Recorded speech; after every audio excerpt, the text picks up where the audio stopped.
Providing a safe, healthy working environment is a top priority of the rice industry and your company. You play an important part in achieving that goal. Every day when you come to work at a rice handling or processing facility, whether large or small, and you gear up for work, it is important to begin focusing on your personal safety.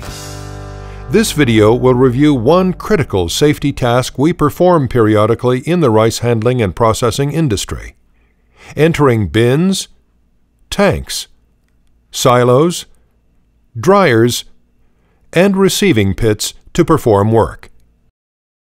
These are all confined spaces. A confined space is defined as a space large enough to enter with limited means of entry and exit. In other words, hard to get into and out of, and not designed for normal occupancy such as an everyday workspace. If the confined space has potential atmospheric, physical, or other recognized serious hazards, it is considered a permit-required confined space. It is critical that you do not enter any marked permit-required confined space without being properly trained and completing a confined space entry permit. This video will review how to fill out a permit, evaluate potential hazards, control these hazards so you'll be able to safely make an entry into a confined space, perform your required tasks, exit the space without incident, and return it to its normal operating state. Your company will provide you with additional hands-on training prior to you performing work activities in a permit-required confined space. The permit is a checklist to ensure no hazards or safeguards are overlooked, and it notifies others about your entry. Each permit is only good for the shift and day for which it was issued, the employees identified, and the hazards evaluated and controlled. If you are assigned to make an entry into a permit-required confined space, your supervisor will provide you with a permit to be completed. This permit must be filled out completely. No question may be skipped for any reason.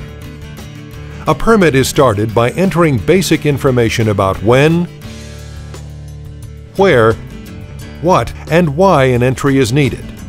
You will need to identify who will be involved with the entry.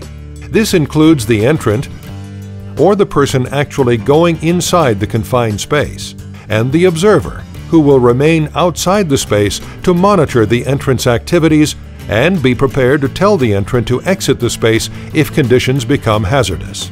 It is also the observer's responsibility to call for help if the entrant is unable to exit the space for any reason.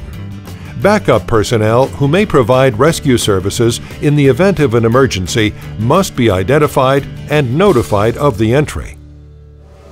Common types of hazards that must be controlled are physical hazards, which include energized equipment, such as augers, conveyors, or other potentially dangerous exposed equipment. For confined spaces used to store, process, or convey rice, you should be concerned about in-feed and discharge of rice into and out of the space. If you are inside a bin and someone turns on a switch to remove some rice or add rice to the bin, you could be drawn under or be covered by the rice and suffocate within seconds.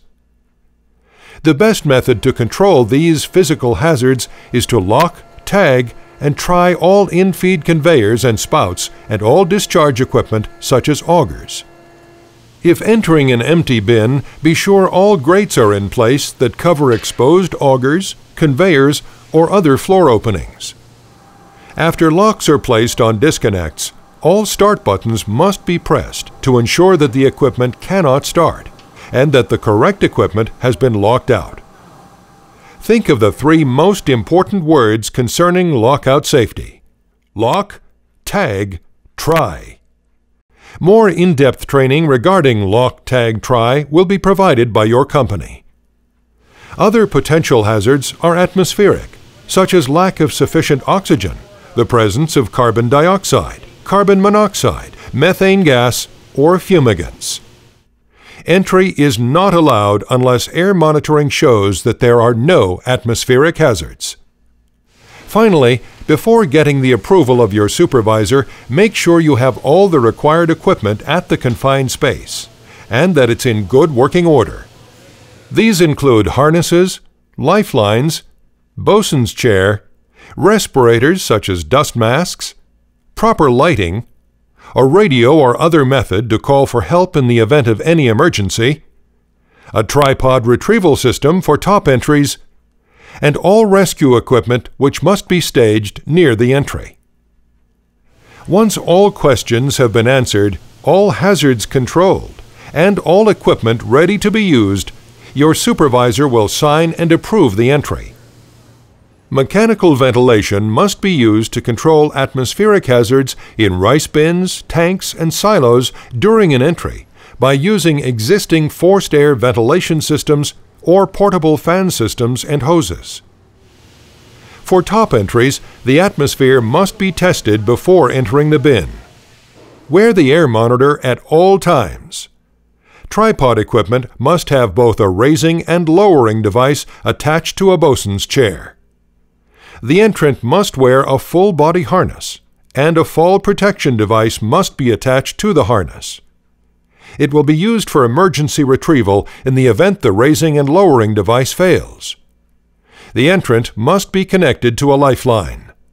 The entrant must also wear all necessary respiratory equipment.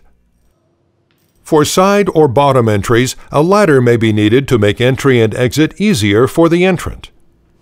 Once the entrant is in the confined space, the observer must remain at the opening and observe and communicate with the entrant. If conditions become unsafe, or the observer must leave the space, the entrant must exit the space when requested by the observer. In the case of an emergency, the observer should never enter a confined space to rescue an entrant and should never leave the area for any reason, even to get help while someone is in the space.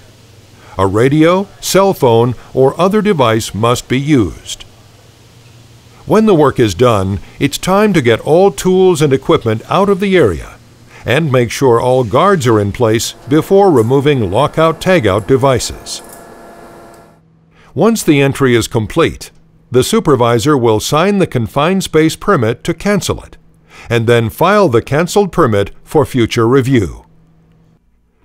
So here's a quick review of the key steps to follow to perform a safe entry. The importance of filling out a permit. Ensuring lockout of all infeed and discharge equipment using lock, tag, try. Monitoring the atmosphere for hazards and making sure not to enter if levels are not safe. Using all appropriate equipment such as harnesses, lifelines, tripods, and lights. Getting supervisory permit approval before entry. Entering only under safe conditions and exiting if conditions change. Ensuring the observer never enters a confined space to rescue the entrant.